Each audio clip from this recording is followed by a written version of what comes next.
Oh yeah, Paul Bolger here on the first of 10 video blogs we're going to do on the progression of the Hound book. This first one is going to give you some overview on the world of Hound, the period, history versus myth versus fantasy. This ties in with the film version of the project also. And the world of Hound is really rooted in a kind of a reality. It may be a heightened reality, but I want it to be believable. Everything in it is based on something that existed. It may be bigger, it may be sharper, it may be faster, it may be more crazy, but it is based on a reality. The story takes place in Ireland and Scotland, basically. But I'm using the old Gaelic names for both countries. So that's Éireann for Ireland and Alba for Scotland. The accepted period for the myth is around 2,000 years ago, around the same time as Julius Caesar and Cleopatra, or 100 years after that.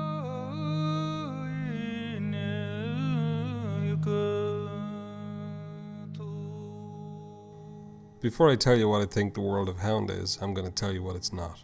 Here's a quick list.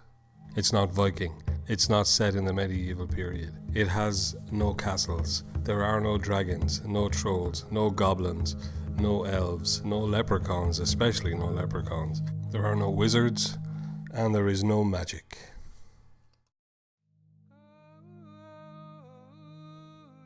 The world of Hound may well be in Europe, but it's on the periphery.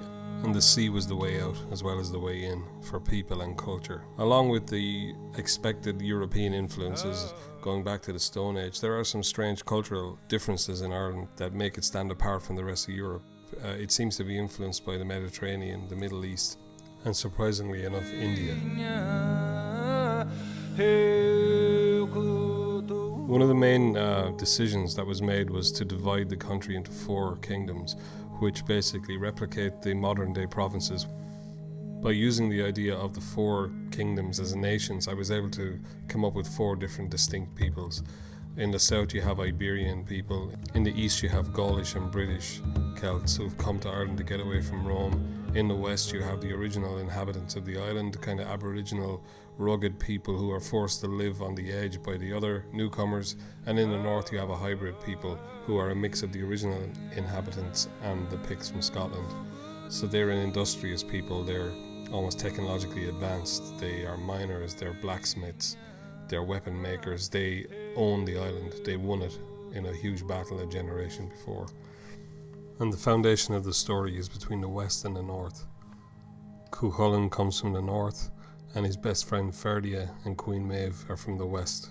Morrigan manipulates a war between these 2 regions to break the peace, forcing Chulainn and his best friend to fight. She's a shapeshifter that uses 3 disguises to walk among mankind: a crow, a woman, and an old priestess.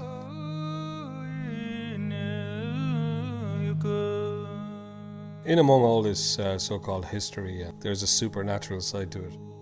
These were a very superstitious people, and their gods were more to do with nature and ancestors than they were any magic man living in the sky or some eternal energy or personal deity.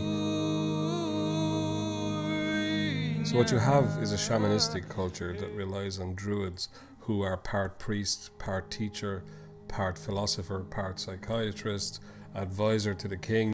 They also are poets and bards, so they probably provide the music. So they're a kind of an all-encompassing spiritual class.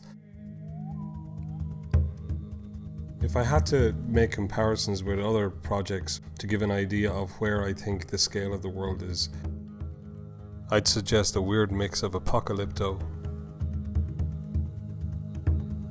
Last of the Mohicans,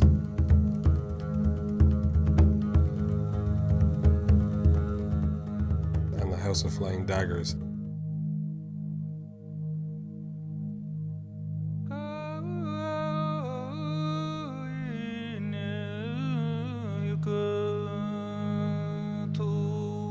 And just a final comment on the artifacts that you see in the book and in the design.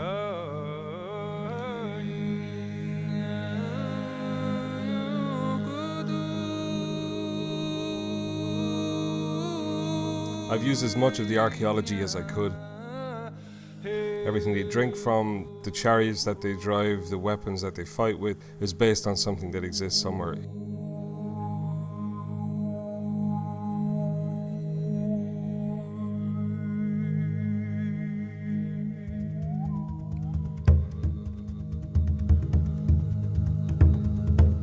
And to wrap up, there's a couple of interesting points that people may not know. There's no horseback riding or archery in Ireland at this time. But this was the era of champions in ancient Ireland, where single combat decided war. There was no wholesale slaughter, there was no huge image of two massive armies racing at each other and smashing together. Even though this practice had died out across much of Europe by the time of Christ, it was still ongoing in Ireland. In the story of Chulainn, it's tragic because it's his best friend he has to fight to stop the war.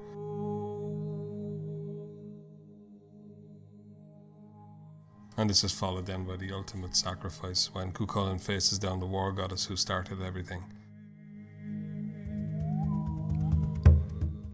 So thanks for watching and listening, and I'll see you next time around. Thanks a million, bye bye.